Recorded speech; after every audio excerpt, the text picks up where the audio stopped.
بسم الله الرحمن الرحيم والصلاة والسلام على أشرف المرسلين. Salam alaikum. Bonjour tout le monde. Aujourd'hui, on va voir un exercice avec solution, sachant que cet exercice a été proposé comme un exercice dans un sujet d'examen, module théorie de signal pour licence de S4. On va commencer par lire l'énoncé de l'exercice, après on passe la correction. Donc, dans cet exercice, on considère la transformée de Laplace d'un signal S de t défini par S de p égale 1 sur p plus 1 multiplié par p au carré plus 1. On vous demande, on vous déterminer le signal S de t de deux façons. Vous avez la première méthode par décomposition en fractions simples, deuxièmement par un produit de convolution.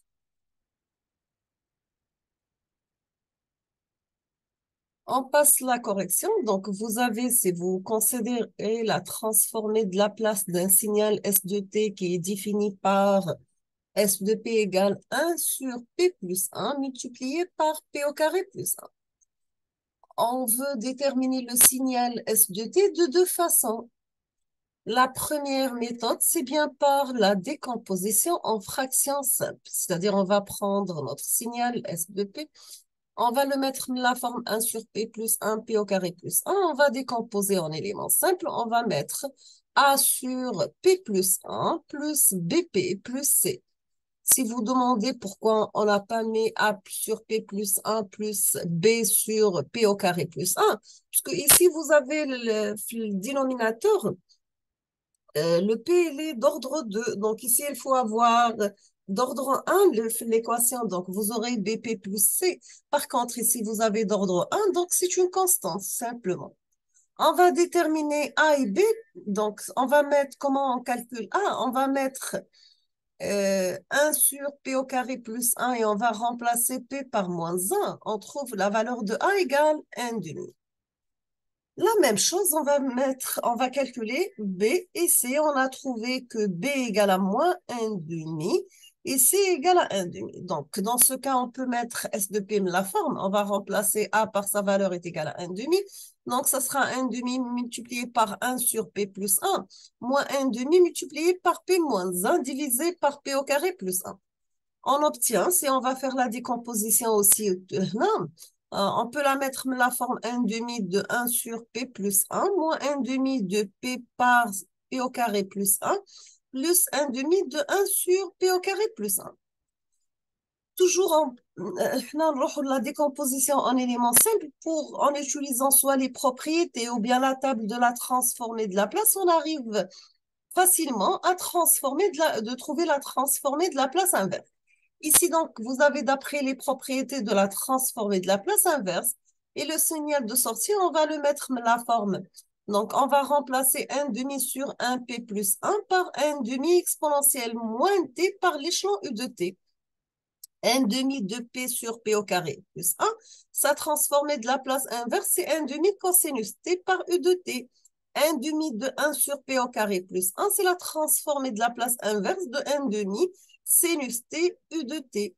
On va sortir 1 demi ou l'échelon comme facteur, donc ça reste exponentielle moins t moins cosinus t plus sinus t. Donc ça, c'est la transformée de Laplace inverse de S de t. On passe maintenant la deuxième méthode demandée pour l'exercice, c'est bien par un produit de convolution. Dans ce cas, vous aurez S de P égale à 1 sur P plus 1 multiplié par P au carré plus 1. On obtient qu'on va mettre notre signal S de P, mais la forme de produit de deux transformés de Laplace. La première fonction S1 de P qui est égale à 1 sur P plus 1 et S2 égale à 1 sur P au carré plus 1. Donc, dans ce cas, S de P, ça sera S1 de P multiplié par S2 de P. Si on va calculer la transformée inverse, au lieu d'un produit simple, on aura un produit de convolution. D'accord? Sachant que la transformée de Laplace inverse de S1 de P qui est égal à S1 de T, donc la transformée de Laplace inverse de 1 sur P plus 1, c'est exponentielle moins T u de T. La transformée de Laplace inverse de S2, c'est sinus T par l'échelon u de T. On passe que le produit des transformés de Laplace se traduit dans le domaine temporel. Donc, un produit simple, le domaine laplacien, où il y a un produit de convolution, le domaine temporel. Donc, un produit de convolution des transformés inverses. Dans ce cas, on obtient que le signal S de t, ça sera S1 de t convolué avec S2 de t. La formule utilisée pour calculer le produit de convolution, c'est un calcul d'intégrale. Donc, on va calculer un intégral entre moins l'infini plus l'infini de S1 de taux par S2 de t moins taux des taux. Ça sera, ou bien, donc, nous avons le choix, soit on fixe S1 de taux et on va mettre la variable t moins taux fait S2, ou bien on fixe S2 et on va mettre la variable t moins taux fait S1. Donc, c'est la même chose. On arrive le même résultat. On obtient dans ce cas, ou bien on va calculer l'intégrale de moins l'infini à plus l'infini de S1 de t moins taux par S2 de taux des taux. D'accord? On a besoin des signaux avec variable de temps, taux pour S1 de taux et S2 de taux, on va les mettre dans la forme هذه. Donc S1 voie exponentielle décroissante ou S2 via la fonction sinus qui commence à partir de 0. Maintenant, si on calcule, parce que nous avons besoin de... Donc, on va travailler avec la deuxième. Donc, on va calculer S1 de moins taux par S2 de taux. Donc, on obtient la forme suivante. Donc, S1 de moins taux, ça devient le côté inverse. Donc, la partie de moins l'infini à 0, la partie négative. Et S2 de taux, ça reste dans la partie positive, de 0 à plus l'infini. Maintenant, on va introduire le décalage. Donc, pour S1 de t moins taux, S2 de taux, nous avons deux cas qui peuvent se présenter. Donc, vous avez le premier cas pour t négative. Donc, ici, nous avons le signal S1 de t moins taux est défini dans cette partie de l'intervalle négatif et S2, ça reste dans la partie négative. On voit bien que on n'a pas de chevauchement entre les deux signaux, ce qui implique que le produit de S1 de t moins taux par S2 de taux égale à l'infini. Dans ce cas, l'intégrale de moins l'infini à plus l'infini de S1 de t moins taux S2 de taux des taux égale à 0. On passe, donc là, on a deux cas, c'est pour T négative et T positive. On a terminé avec T négative, on passe au T positive. Donc, dans ce cas, vous aurez S1 de taux par S2 de T moins taux, mais la forme suivante. Donc, vous avez la partie commune entre les deux signaux, c'est dans cette partie. Dans ce cas, le produit de S1 de T moins taux par S2 de taux n'égale pas à 0, donc il est différent à 0. On obtient dans ce cas, on va calculer un intégral qui varie de 0 à t de exponentielle moins t moins taux par sinus taux d taux. Notre intégrale est calculée par rapport à taux, donc pour nous, exponentielle moins t, c'est une constante. On peut la sortir de l'intégrale. On aura dans ce cas, pardon, l'exponentielle moins t, c'est une constante. Ça reste l'intégrale de 0 à t de sinus taux exponentielle taux d taux. Toujours, là, on doit passer par un intégral par partie. On va poser v égale à exponentielle taux, du égale à sinus taux des taux. Et nous avons l'intégrale u, v, u prime, c'est uv moins v prime u. On va remplacer l'intégrale. On obtient l'intégrale de 0 à t de sinus taux exponentielle taux des taux, et où de moins cosinus taux exponentielle t, parce que u par v, on a u ou les cos, moins cos, donc par vu par v entre 0 et t, donc il y a moins cosinus taux par exponentielle taux entre 0 et t, plus l'intégrale des v, des v prime u. Donc, il y a l'intégrale de 0 à t de cosinus taux exponentiel taux des taux. Ici, nous avons besoin de faire deuxième fois un intégral par partie.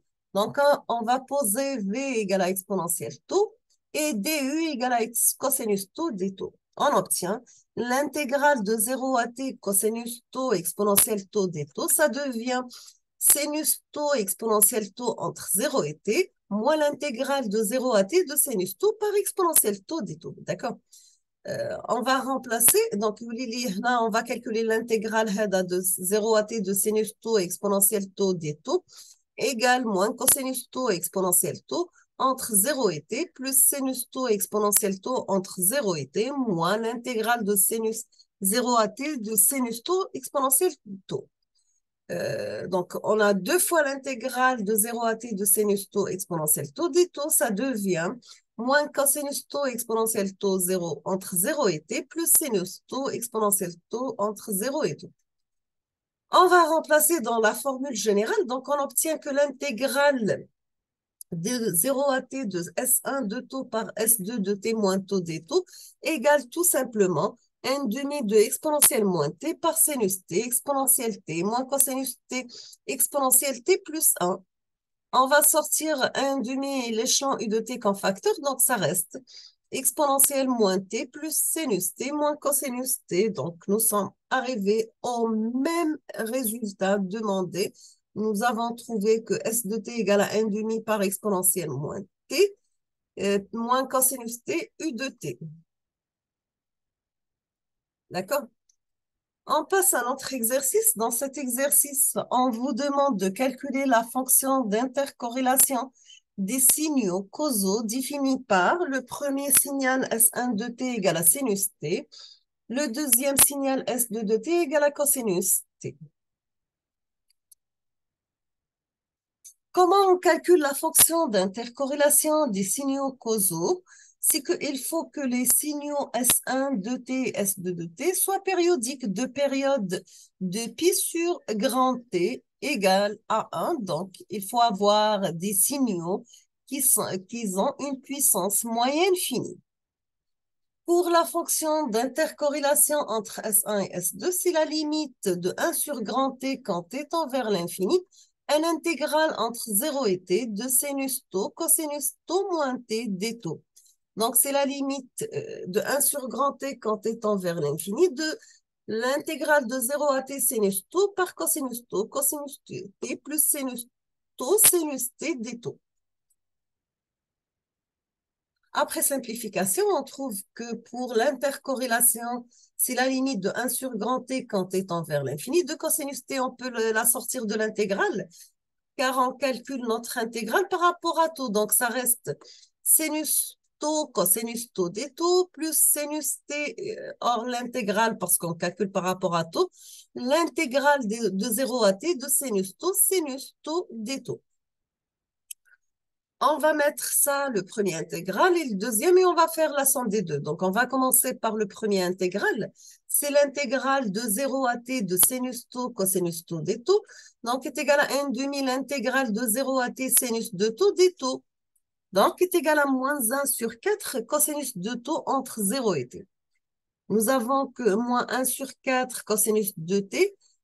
Cosinus de t égale à moins 1 plus 1 sur 4. Donc, 1 sur 4 moins 1 sur 4 égale à 0. On passe deuxième intégrale pour l'intégrale de 0 à t de sinus carré de taux des taux. On va remplacer sinus carré par 1 moins cosinus de taux sur taux. Et on va décomposer l'intégrale en deux. Donc, l'intégrale de 0 à t de 1 demi des taux, c'est taux sur 2. Moins l'intégrale de cosinus de taux sur 2 des taux, c'est moins sinus de taux sur 4. Entre 0 et t. Non, on va remplacer taux par t, donc t sur 2, moins sinus de t sur 4. Le sinus perd, c'est 0, donc ça reste t sur 2. Dans ce cas, si on va remplacer dans la formule, on n'aura que la fonction d'intercorrélation entre S1 et S2. Si la limite de 1 sur grand T quand T tend vers l'infini, de sinus T par T sur 2. On obtient à la fin sinus t sur, on va simplifier t avec t, sinus t sur 2 par l'échelon u de t. Nous sommes arrivés à la fin de la solution de ce sujet d'examen. Je vous remercie infiniment pour votre attention. Comme toujours, n'hésitez pas si vous avez des questions et à la prochaine vidéo, Inch'Allah. Merci.